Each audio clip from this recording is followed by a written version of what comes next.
Inspector ಅಧಿಕಾರಿ ಆದ್ರೂ ನೀನು ನಮ್ಮ ಕೆಲಸ ತಿಳಿಲಾರದು. ಸುಮ್ಮನೆ ಒಳಗೋಗಿ ಡ್ರೆಸ್ ಬದಲಿ ಮಾಡಿಕೋ. ಅಪ್ಪ ಮೊದಲ ಬಾಯಿ ಮುಚ್ಚು. ದೊಡ್ಡ ಶ್ರೀಮಂತ ಅನಿಸಿಕೊಂಡಿರೋ ನೀನು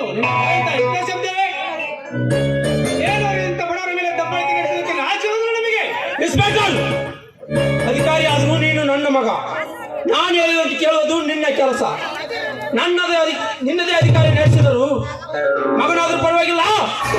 ಈಗಲೇ ಸಸ್ಪೆಂಡ್ ಮಾಡಿಸಿಬಿಟ್ಟೇನು. ಅಪ್ಪ ಮೊದಲ ಬಾಯಿ ಮುಚ್ಚು. ತಂದೆ ಆದ್ರೂ ನೀನು ನನ್ನ ಮನೆಯಲ್ಲಿ ಇರ್ಬೋದು.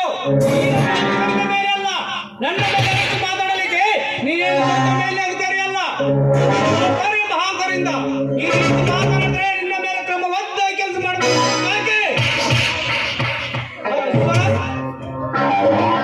ಶಿವನಾಥ್ ಕೆಲಸ ಇದ್ರೆ ಅದನ್ನ ನಾನು ಬಗೆಹರಿಸಿಕೊಳ್ತೇನೆ. ಏನು ವಿಚಾರಿಸಿದ್ರೆ ಮನೆಗೆ ಹೋಗ್ಬಿಡು. ಆಗಲಿ ಸರ್.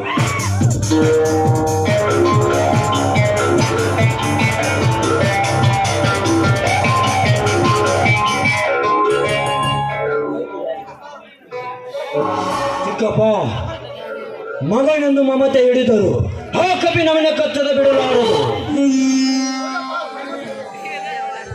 ಹೌದಪ್ಪ, ನಮ್ಮ ಮನೆಗೆ ಅಪ್ಪಕ್ಕಿಂತ ಕೋಟೆ ಕಿವಿ ಕೀಳಲೇಬೇಕು.